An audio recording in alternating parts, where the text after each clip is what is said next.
அன்பின் தினத்துல உங்களோடு பார்ப்பதில் மிகவும் மகிழ்ச்சி அடைகிறேன். இந்த அன்பின் தினம் உலகம் முழுவதும் கொண்டாடி கொண்டிருக்கும் இந்த காலத்துல எப்படி உருவானது என்பதை பார்க்க போகிறோம். அந்த காலத்துல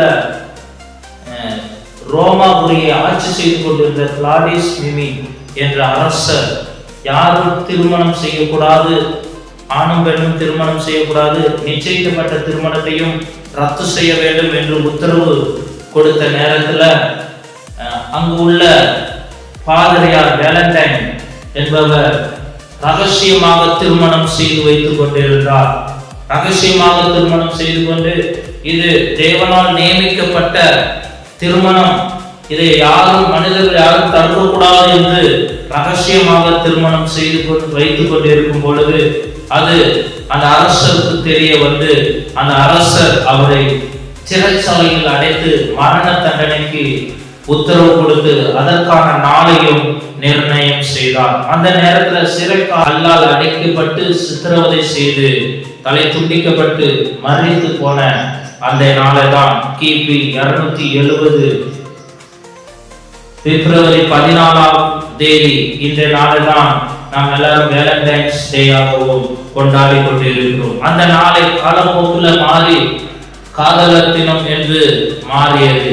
ஆனால் உண்மையான அன்பு என்னவென்றால் மனிதர்கள் தேவன் நியமித்த அந்த கட்டளையை நிறைவேற்ற தடையாக இருக்கக்கூடாது, அதை மாற்றி எப்படியாவது சேர்த்து வைக்க வேண்டும் என்று தியாகம் செய்த நாள் தான் இந்த நாள்.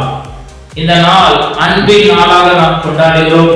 உண்மையான அன்பு என்னவென்றால் ஆண்டவராகிய இயேசு கிறிஸ்து தான் உங்களுக்காகவும் எனக்காகவும் கல்வாரி சிலுவையில பலியானார், உங்களுக்காகவும் எனக்காகவும் ரத்தம் சிந்தினார். அதுதான் உண்மையான அன்பு.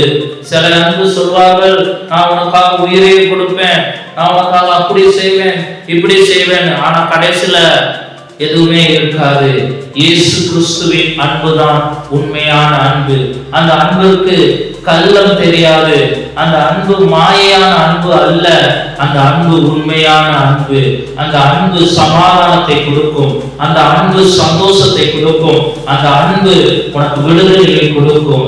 அதனாலதான் 2000 வருடங்களுக்கு முன்பதாக கல்வாரி சிலுவையில உங்களுக்காகவும் எனக்காகவும் பலியானார். உலகத்தின் மீது, உலகத்தில் உள்ள மனிதர்கள் மீது அன்பு கூர்ந்து அவரை விசுவாசிக்கிறவர்கள் யாரெல்லாம் விசுவாசிக்கிறார்களோ அவர்கள் யாரும் கெட்டு போகக்கூடாது, நித்திய ஜீவனை அடையும்படியாக இந்த உலகத்தின் மேல் இவ்வளவாய் அன்பு கூர்ந்து தன் குமாரனையே கொடுத்தார் பாருங்க, அதுதான் உண்மையான அன்பு.